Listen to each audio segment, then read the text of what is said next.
Start ആകുന്നില്ലല്ലോ. നല്ല മാണിക്കാത്ത driver കയറിയതാ. അയാളെ പിടിച്ച് പുറത്താക്കിട്ട് ഇപ്പൊ ചായ ഉണ്ടെങ്കിൽ കഴിക്കേണ്ട സമയായി. മര്യാദക്ക് ഞങ്ങളെ ജയിലിൽ എത്തിച്ചില്ലെങ്കണ്ടല്ല വിവരം അറിയും കേട്ടാ. ആര്? ഞങ്ങളറിയും. ആ ജീപ്പ് ഓടിച്ചിട്ട് കൊറേ കാലമായി. ഇതിനു മുമ്പ് പ്ലെയിൻ പറപ്പിക്കലായിരുന്നല്ലോ. അതെ, വണ്ടിയുടെ ക്രൈം ഷാഫ്റ്റ് പോയതായിരിക്കും. ഇതിന് ശരിയാവത്തില്ല. ക്രൈം ഷാഫ്റ്റ് അതെന്തുവാ? അതായത് വണ്ടിയുടെ പാർട്ട് ഓഫ് ദ ഹാർട്ട് പറഞ്ഞു മനസ്സിലാക്കി തരാം. അതായത് കാർബറേറ്റിൽ നിന്നും ഡിസ്ട്രിബ്യൂട്ട് ചെയ്ത് സൈലൻസറിലേക്ക് പോകുമ്പോ അതിനിടയ്ക്ക് ഫണ്ടമെന്റിൽ നിന്ന് കൊളാബറേറ്റ് ചെയ്യുന്ന ഒരു യന്ത്രമുണ്ട്.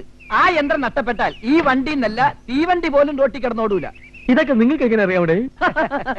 ഓട്ടോമൊബൈൽ എഞ്ചിനീയറിംഗിൽ ബിരുദധാരി ഒന്നും അല്ലെങ്കിലും ഈ ടൂറിസ്റ്റ് ടാക്സി വിളിച്ച് അതിലെ ഡ്രൈവറുടെ കഴുത്തിലെ ഈ തോർത്ത് ഇങ്ങനെ ഇട്ട് ഞെക്കി മുറുക്കി അയാളെ കൊന്നുപോലെ ആറ്റിലോ കൊക്കയിലോ വലിച്ചെറിഞ്ഞ് ആ കാറിന്റെ എഞ്ചിൻ അഴിച്ചു മാറ്റി പാർട്സ് ആക്കി ചൂടപ്പം പോലെ വിളിക്കുന്ന ഞങ്ങൾക്ക്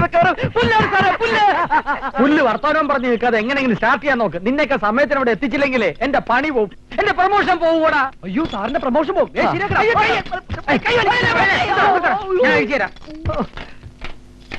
ഇതാ പറയുന്നത്, ഗതി കെട്ടാ പോലീസും പുല്ല് തിന്നുവന്ന് ഇട്ടവൻ തന്നെ അഴിക്കുന്നു.